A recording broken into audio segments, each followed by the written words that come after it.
Welcome to the Love Government. I'm Dennis Leary, and we're presenting a series of videos on the sex cards. And these are the cards. The cards are part of a bigger system which is called the Love Government. So sex fits into the context of love, or it doesn't, and then there's problems. These cards are part of a structure, and it's shown here. The whole card layout is here.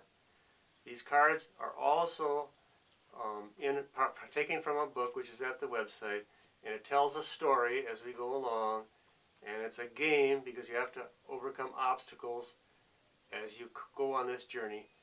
And the journey is all about becoming true lovers. So in the process of going through life, or going through these cards, which is a model of going through life on a journey, we learn how to do that. We learn what the difference is between a true lover and a false-hearted lover. And then we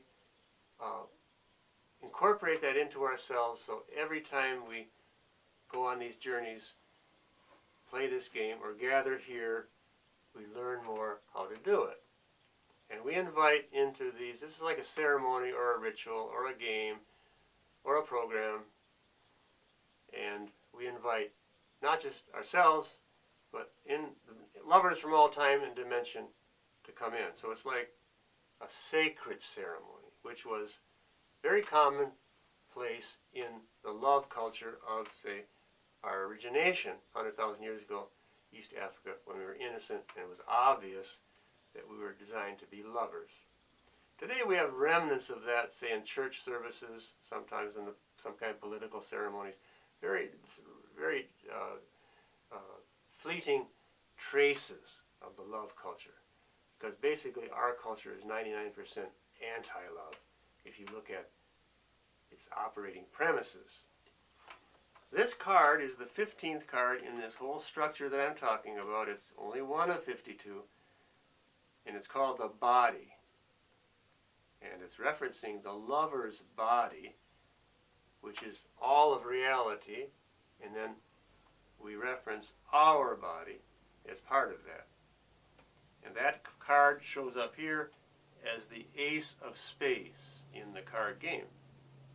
It's the first card in the suit of spades, and there are 7 cards, and it's called the body.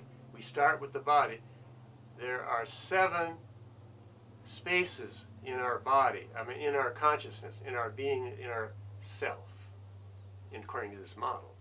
And we start with the body because that's the most obvious to us. It's the most obvious space we have. It's the phenomena that is presented to us, and that's where we start. It's called phenomenology in philosophy. You start with the phenomena that's presented right in front of your face. And what is that about? So what is the body about? Well, we're here on this planet for body gain. There's 7 billion of us now, souls or spirits, trying to get a body to come into this earth because it has so much opportunity for gaining in the understanding of love, understanding who we are, even though there's the possibility of the body experiencing pain. This is the negative side. And these cards spin, by the way, negative, positive, negative. That's what gives the energy. They spin. Or this way, spin, spin, spin, spin. And we're going at love speed, so they're spinning very fast, way faster than light speed. Because this planet is painful now because of the fall of man, or patriarchy, which has turned it from this love, red heart, earth-centered, vulva-centered, woman-centered, earth-centered, child-centered. They've reversed it. And they brought it up here to the chest area and made a black spade out of it. And this is really now a chest pump of power, puffing up, buffing yourself up here. And it's a power symbol like this. He-Man type. Hail Caesar, Hail Caesar, based on the Roman Empire. And we'll talk more about that.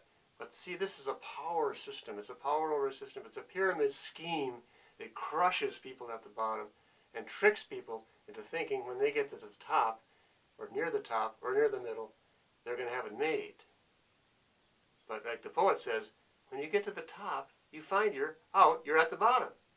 Because this thing is illusional, and it's going to collapse like this. It's going to like a, well, this is going to fall too. This is a house of cards. It's going to fall for the fun of it. And then what's going to be left? Who we are. What we have, character we have developed for ourselves, that's not going to fall away. The body will fall away.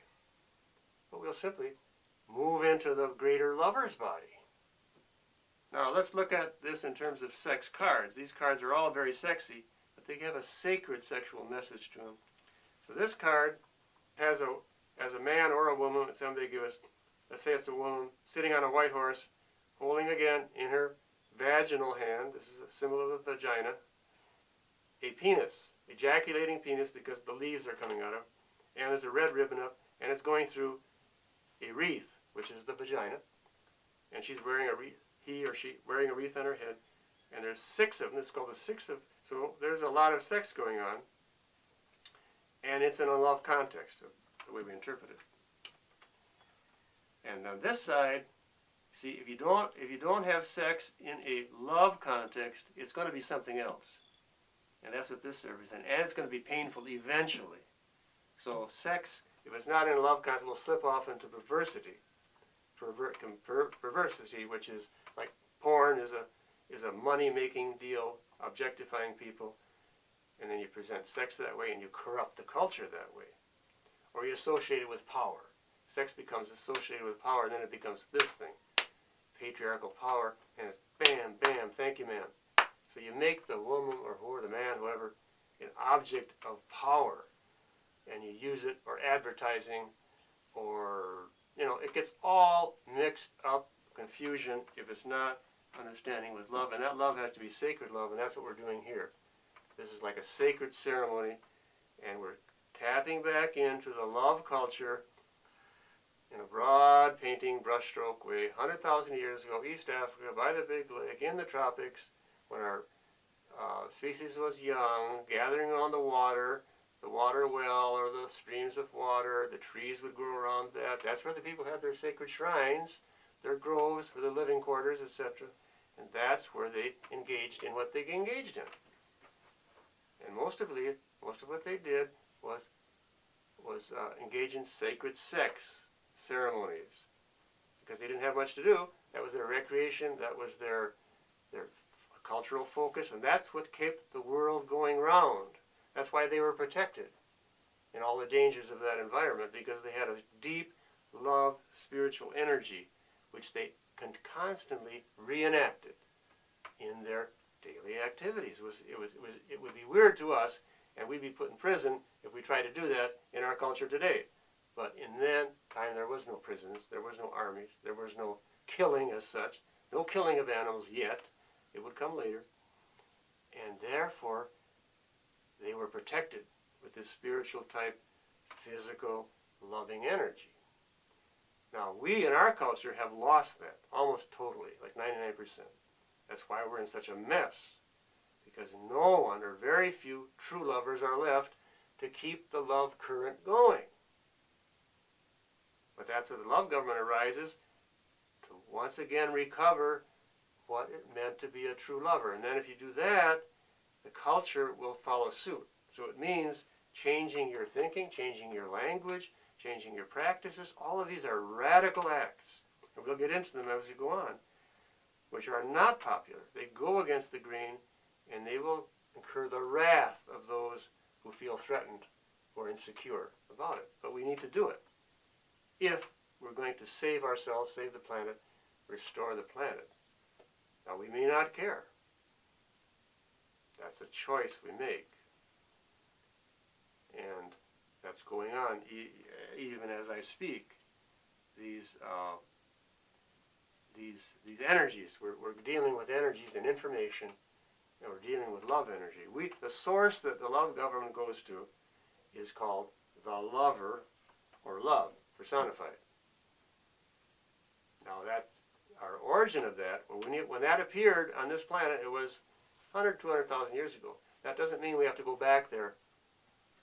It doesn't, but we can download some of that into our culture and then reform it. That's the idea, reform it. And it may not take that many. It's quality rather than quantity. I think it may only take 5 true lovers to turn the whole world right side up. Just 5. And not including myself. I'm a wannabe lover. I'm not a lover. Not the kind of lover I'm talking about. But it may only take 5. Maybe they're not here yet.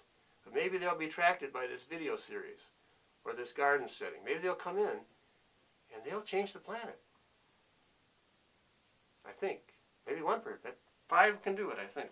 And we're aware in the love government of all the pain that is happening in our culture because of the mismanagement that's going on. So if you read the mainstream press, you won't see much of it. You see the surface of it. But if you read deeper into alternative sources of information, you see there's terrible suffering going on in this world. And it needn't be that way. It was never meant to be that way. It was meant to be a paradise. Meant to be a paradise. So it's very important, and we'll bring it out as time permits, why that happened. And it's very reasonable. It stands to reason why that happened. And if we know why things happen, we can change it. And we start here in the pseudospace with our bodies. Do we love our bodies? Thank you then for joining us on this journey and participating in these rituals, these ceremonies, these talks, these sharing of love is what's going on, if it's going on. So we take all that love energy that we create here and we gather it together. You can almost feel it. If you put your hands out, you can almost feel it. And then you give it to yourself, first of all. And then you share it out with the world. So that's what we do here. We share it through this modern technology. And let me put another plug in here for love. Love is the greatest technology ever. You know, all the technologies we have today can't hold a candle to the ancient practices of love, which we are going to see as we go along. Thank you, and once again, love, love, and more love.